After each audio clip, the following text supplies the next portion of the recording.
not having money and having a mental disorder really sucks. In my head.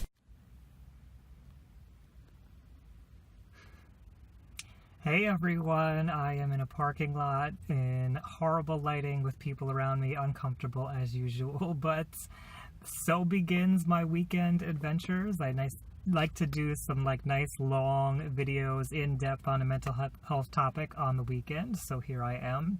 And I decided that I'm going to talk about money and mental health because it's something current in my life that I can speak directly to. There doesn't seem to be I don't know. I don't feel like there's a lot of talk about this out there. Maybe in the coaching world there is. And, again, just like some of my other videos, this is going to be mostly my opinions. It's not necessarily going to be based on any scientific research or anything. But, since I do live in the world of psychology and I do live in the world of mental health, maybe some of that will inform how I talk about things. I don't know. But I'm curious to see what I come up with because there's always stuff rolling around in my head. And as far as money, it is always on my mind, and mental health is always on my mind. So it only seems natural to talk about the two of them. So that's what we will be focusing on.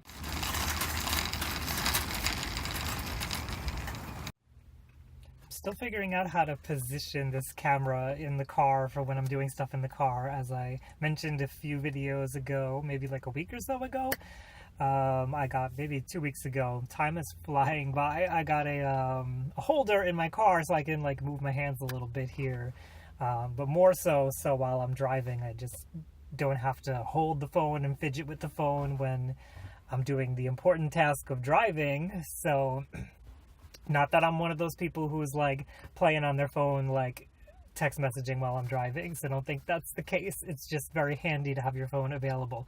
Anyway, I just got done food shopping, grocery shopping. It's one of the things I do, as we all do, right? So that's related to money. And I was thinking about this today as I was thinking about talking about this topic of money and mental health. So my current situation is that I am, for lack of a better term, I'm broke. I am in debt. And I know a lot of you here in the United States can relate to that as our economy has been shifting and we have had a wider gap between the middle lower class and the upper class. If you're in the upper class, maybe you won't relate to this. That's okay. But we can try to include you here in this discussion of money and mental health as well. But for me, I was thinking before I left about how I basically just buy groceries, and when it comes to extras, okay, I bought this holder for my phone, but I bought it because I was doing a bulk purchase of a bunch of things that I needed, and I thought okay, I'm going to throw this in there, and it's just going to go with everything else. But generally, I'm not buying clothes.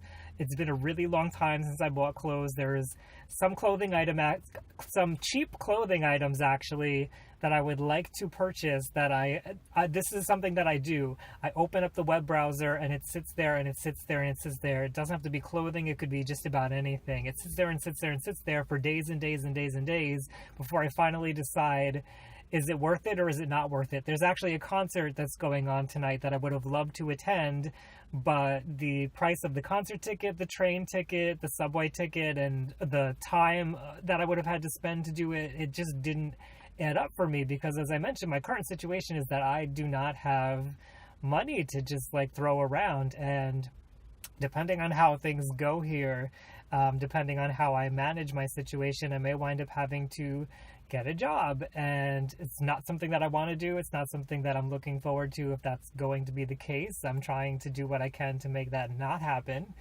But so the reality of my situation, because we're going to talk about my mental health and money, but I'm hopefully going to be able to relate it to you and your situation.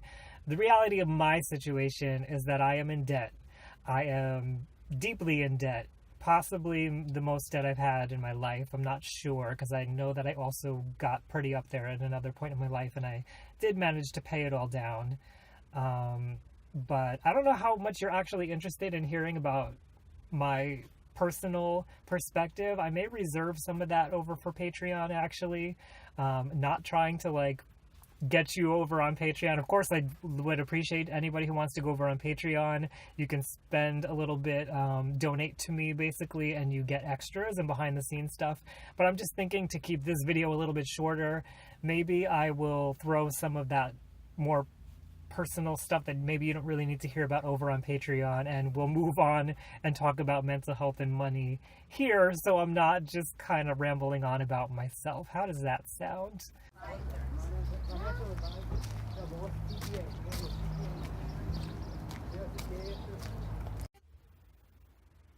Okay, this is the best lighting I'm gonna get where I am. I've got my car light on. So it's a new day. I should have taken a video while it was still light out. I went to hang out with some friends, and so I'm happy. I am feeling good today. But since we're talking about money, I wanted to mention that while I was with them, I purchased a few things. And so part of my happiness, part of me feeling good, is actually a result of buying some things. And I believe there's been a whole bunch of studies that prove that when you spend money on something, you do feel good. You get that little dopamine hit, I believe it is, and it just feels good. It feels, there's something satisfying about it, you know. I mentioned that I'm deeply in debt, and so this stuff that I bought is being added into that debt. I have weighed the decision quite a few times, but I decided ultimately it's a small amount of money and it's going to make me happy. It's stuff that I'm going to continually use over and over and over again, so it's not like a perishable. So I wanted it. I chose to forego going to that concert that I mentioned, so as a trade-off, I figured this would be a better option. Not that I needed something to boost my happiness, but I'm just expressing that I'm happy. I'm happy that I was able to get these things, for better or worse. I do recognize the trade-off of debt, but money can, I don't want to say money buys happiness, but money can lead to happiness. I believe, it's been a long time since I've looked at this stuff, but I believe that when you purchase things that are more experiences, the satisfaction lasts longer from those purchases, and that's probably true because you walk away with a memory that you hopefully have for your entire life. These things that I purchased were not experiences, but they are things that to some extent I need. Not completely, but anyway, it's not important. The point is that I'm happy. That's what this is about. So money can bring you happiness. It's not going to last forever. I'm not going to always be happy with these things. I don't know. I guess I could, but yeah, that's a reality. Having money gives you access to opportunities. It gives you access to things. And so when I feel like I have access to things, money helps me feel like I have some control in my life, some sense of autonomy, and that affects my mental health. It makes me feel like, okay, you know what, I can still get things, I can still enjoy things, and I get frustrated because I know there's a lot of people who feel like, well, if you're in debt and it's not a bare necessity, like there's people I believe that think I should be eating out of like bean cans and like, you know, eating the crumbs off the floor basically. And I can totally understand that if you're in a country where you don't even have the resources that I have here in the United States, you may hear me saying this and be like, well, F you. And I get that. I grew up in the United States, so my base level of what is low for me is different than somebody from a different country. So I can understand that attitude. I just don't agree with it because we're all born where we're born. We all have access to what we have access to. And so we all have different, I don't know, this is just my opinion here, but I believe we all have different levels of what we're comfortable with. And when you downgrade and that downgrade seems to be more permanent, it can really affect you. And it's really affected me because I feel that I have never gotten back to the place where I was in childhood or even when I was a teenager and had a job. So that weighs on me all the time. It's not something I take lightly, and it's something that has affected my mood, has affected my mental health in the past, and I've definitely had horrible nights of crying and whatnot. Not really recently, but over this money thing. This money thing has been looming over my head for most of my life, so I don't take it lightly, but that's why I weigh every purchase and I decide, should I purchase this, should I not? Now, other people may have lots and lots of money, and they may have a very different experience with money.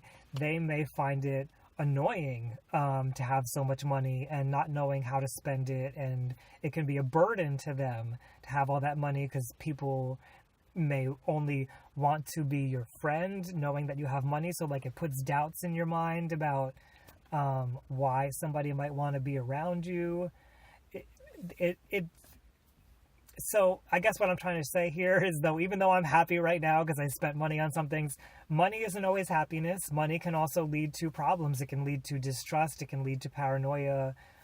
So we're going to talk about this more. I just wanted to pull over and talk about it now, because I don't think I'm going to go out tonight for a walk. I just don't kind of feel like it. I'd like to take a rest every now and then.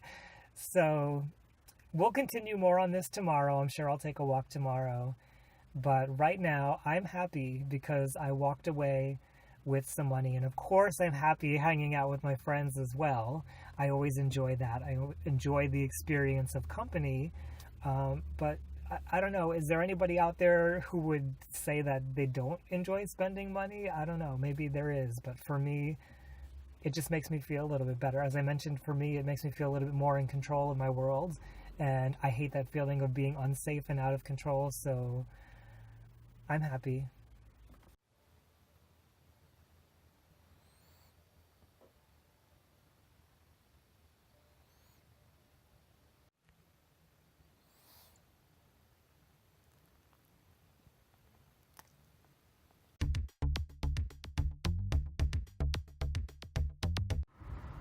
Okay, so we're gonna get, it's a new day, hi, it's a new night I should say. I'm gonna get back into the topic of money, but I just want to say you're seeing this video on Monday. For those of you who know my channel know that I do a little mental health news update called the Mental Health Breakdown every Monday, but this Monday, or I should say Sunday, because tonight is Sunday, I didn't really see anything that I felt was super newsworthy, and I didn't want to force it and just go with what I've been saying, which is like, it's mental health month, it's May, which it is, and that's great, but I'm one person, I'm limited, and although there is a lot of stuff happening, I try to just go for like the big stuff, to be quite honest, rather than take like hand pick things, because then it gets a little complicated, because then it feels like I'm picking favorites, or I don't know. Anyway, the point is, I'm feeling kind of in a depressed mood. I didn't really feel like doing anything, and I'm not entirely sure where this mood came from. I know that I was watching a special by a YouTuber, Riyadh Khalif. I may be saying that wrong, Khalaf. Well, he did a documentary with BBC Three called Queer Britain, and I was interested in it, so I was watching. They have 3 episodes up right now on YouTube on the BBC Three channel, and that might have been a little bit much for me to be watching. It kind of like soured my mood a little bit. Not that it's incredibly well done, but just hearing about the stuff that we face as a gay community and LGBTQ plus community was a little bit frustrating. So I think that soured my mood a little bit, and then from there, I don't know if I was scrolling through Facebook or if it was something on that documentary, but something made me dissociate. And, you know, I can dissociate on my own purposely if I want to, which I really never want to. I don't like dissociating. But something had me dissociate, and I caught myself, and I realized I was thinking of this very fragmented memory in my head of like a toy from when I was a kid. And even though I was dissociated, I was like, let me see if I can focus on this a little bit more and figure out why I have this memory. And really all that I had was like the shape and the general idea of what the memory was, and the color green for some reason. And then I realized, okay, like thinking about it more, I was like, well, I know this was a toy where you molded your own toys. You created your own toys, sort of. And I remember I made like a wizard. There was like 2 figurines that I made, and one of them was a wizard. And that was about all that came back to me. I have no idea why this memory came up, what it had to do, like what triggered it in my environment. I really have no clue. But for whatever reason, it came out. And the issue here for me is that because it wasn't a voluntary dissociation, and I may do another video on dissociation, I'm not sure, for those of you who are like, what the hell is he talking about? I don't know if it was something that, it was not something that I chose to do. I didn't choose to dissociate. So I'm still kind of like in that foggy headedness a little bit. I took a lollipop with me specifically to try to get myself connected back with my grounded, to get myself back in my body. So we'll see how that goes, but that may be also be part of my depressed mood and like my lack of motivation here, because when I'm dissociated, like it's foggy, it's fuzzy, I feel tired, I feel like I don't have the energy to do things, and as we know, I don't really love doing the mental health breakdown anyway. Like that feels like work to me to do that. So I guess a combination of a whole bunch of things came together all at once. And so here I am, you're seeing this on Monday instead of Tuesday. But we're going to continue walking, and we're going to get back to the topic of money, because that's what you're really here for, right? I don't know, maybe you're not. Maybe you want to hear my weird experiences, but we're going to talk about money. Hopefully there'll be less people around in the next location I find.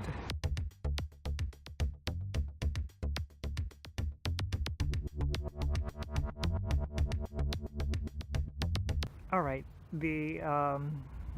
I wanted to just add to the dissociated. You see, like my mind isn't working completely the way that it normally would, although I flub things all the time when my mind is normally working. Part of the reason I realized that I was dissociated in the first place was that on the way out the door, well, I already knew at this point, but on the way out the door, I kind of like bumped into the wall a little bit, and that's something that I'll do when I'm dissociated, because I'm not fully present in my body. And even though, you know, I'm functioning, I'm walking, it looks like to anybody else that I'm probably functioning. That like lack of balance, that kind of like not totally here, that would make me bump into something. So that was an indication to me, like, yeah, I'm dissociated. Okay, so back to money and mental health. So as I mentioned, I'm not feeling so hot tonight, so that just shows you like the purchases that I made yesterday. Like, I'm still happy about that, I'm still excited about that, but it doesn't like transfer into like automatic happiness for, you know, it's only sustainable for so long that you're happy about something that you purchased. So let's see, you know, money and mental health is really frustrating for me, because when we have mental health problems, that can make it difficult to function in our jobs. It can make it difficult for us to get along with people at our jobs, you know, to perform the tasks that we need to do. If we need medication, for example, we can't afford it, that's going to cause problems. Maybe we don't have the transportation that we need. I just feel like this is such a large topic. It can affect us in so many different ways. I think the most important way is getting access to therapy, getting access to medication that we may need. And unfortunately, here in the United States, those costs are high. And so, you know, a lot of people resort to looking things up online. That may be how you end up here on my channel. And while that's wonderful, and that's, you know, I believe in psychoeducation. That's what this is actually called. I'm educating you about psychology in some way, shape, or form. That's not going to help every condition. You can educate yourself until the cows come home for some conditions, and it's not going to change things. So, money provides access to the services and the medication that may help you get better, and I think people need to be aware of that. But again, there's like this frustrating aspect to it where not having money, not having your brain functioning properly necessarily, or having some kind of mental disorder that's affecting the way that your body operates, affecting the way that you emotionally handle things, is going to limit your ability to get money in the first place. So we all have to kind of get creative when we have mental disorders as to what jobs we are able to finagle ourselves into. It's really frustrating. It's frustrating because our options are limited. If I have social anxiety, then I'm going to have to find a job where I'm not around people. I'm still going to have to interact with the boss, so I'm still going to have to be really comfortable with that boss to be able to do that job. And then, should they need me to start interacting with people, then my entire ability to do that job is compromised, because what most people would see as like, of course, anybody can, interact with people. They're not going to see the anxiety that it brings up inside of me, and they're not going to see how difficult that is for me and how stressing me out, having me take on this one little extra task that they don't even think is a big deal, can throw me off of my entire work ability. And I mean, if you have a mental disorder, you've lived this. I'm not saying anything new to you. I'm sure you understand this. One of the motivations for me not going back to work, I think I mentioned this earlier on Friday, which is still in this video here, is that I have issues with authority figures, and that's been a result of a lot of different instances in my life where authority figures have abused me in some way, or I had a mental disorder and my interactions with them were so unpleasant. Like, now it's encoded in my memory, it's encoded in my body, and could I see a therapist and maybe work out some of that? Maybe. Do I personally want to invest the time and money that I don't actually even have in doing that? No. Could I find services that, that may be able to get me into a therapist?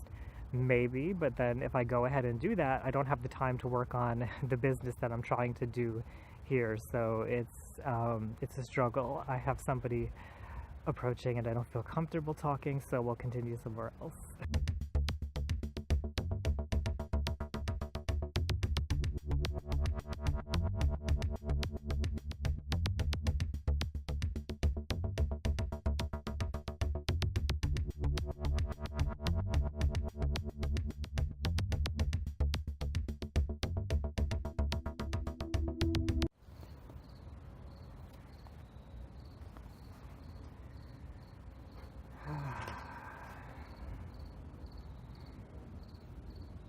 So my mood is just super blah tonight. I just have to apologize for that. I'm going to try to make my voice a little bit more exciting, because I know sometimes when I get like this, my voice is like, and then you have to listen to me in a very flat monotone, and that's not very fun. So I apologize for those nights when I'm not so aware of my mood and I don't change my inflection, because I do know that's kind of not so fun to listen to.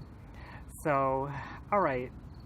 So I just was discussing how, money, it can be hard to even obtain money when we have a mental disorder. And I know some people are going to hear this and they're going to say, well, people have physical disabilities and they find a way around it. They find a way. And that's true. And people with mental disorders find a way as well. But it's more challenging. And I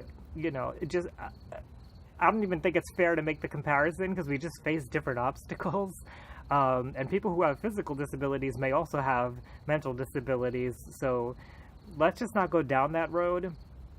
It's just more difficult. Just be acknowledging of that. It's more difficult than somebody who's got healthy mental functioning to acquire a job, to stay in a job, and to perform well in a job. Or if if you want to take it like the way that I'm trying to do things, to become an entrepreneur can be immensely challenging. So there's that. Then if we want to take money in a different direction, money limits your access towards entertainment.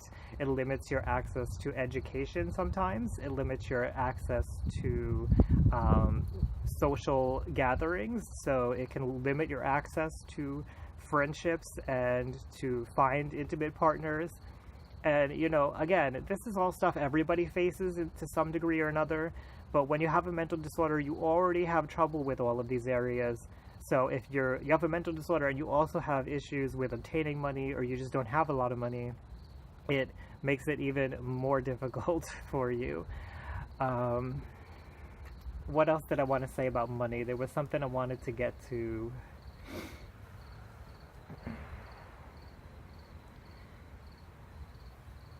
Okay, so here in the United States, we tend to place somebody's worth in how much money they're making. And as I mentioned, people with mental disorders generally have a harder time finding a job, keeping a job, advancing in jobs. And so their net worth is usually going to be lower than other people. And my concern here is that when we have this feeling that like the amount of money you make is tied into your self-esteem, or it says something about you as an individual. Like, I feel this all the time. This has been like a challenge my entire life, because I have never really returned to a place where I felt like I was in the beginning of my life, and I felt like I have felt my entire life pretty much that I have been lower than that I've been as a child, that I've been as a teenager. I feel like I've never gotten back to that place financially. And so the message is that you are not worth it. You're not worth anything. You're not worth enjoying entertainment. You're not worth healthcare. You're not worth friendships. You're not worth nice eating experiences and drinking and whatever it is that you want in life. You're not worth it. Now, I'm not saying, let's make a distinction here. I'm not saying that everybody in this world deserves, not everybody, this is the wrong way to say it, not everybody in this world works hard enough to own a mansion and 10 cars and, you know, can go on vacations and everything that they want. I get that. But we, as I mentioned, in the United States, we have this division currently. Income inequality is growing, and so people with mental disorders, I could be wrong here, I'm probably wrong, so let me not even say it. If you happen to have a mental disorder and you're on the lower end here, it's hard. It's hard because you feel worthless. You don't feel like you have support in society, because the way I believe our current United States setup is, I don't feel like there's a lot of support. Again, I don't want to sound like I'm some ungrateful person. I am very well aware that people in other parts of the world, it's horrific. So I always have to balance that in my mind, and then I have that guilt of like, well, should I even be complaining? So it's a complicated issue, this money thing. It's complicated because it ties into the way that we see ourselves, it ties into the access we have to resources, it ties into our mental health and the access we have to resources that can better our mental health. It's frustrating. So I'm going to keep walking and think about if there's something else I can add to this, because I feel like I don't know if I'm really grasping, I don't know if I'm really saying this in a way that I would like to say it. I really just want to emphasize that not having money and having a mental disorder really sucks. I think I've emphasized that, though. So I'm going to continue walking, and then we're going to go to a little flip side to this that may be a little bit surprising, given everything that I've said, and then we'll cap it off.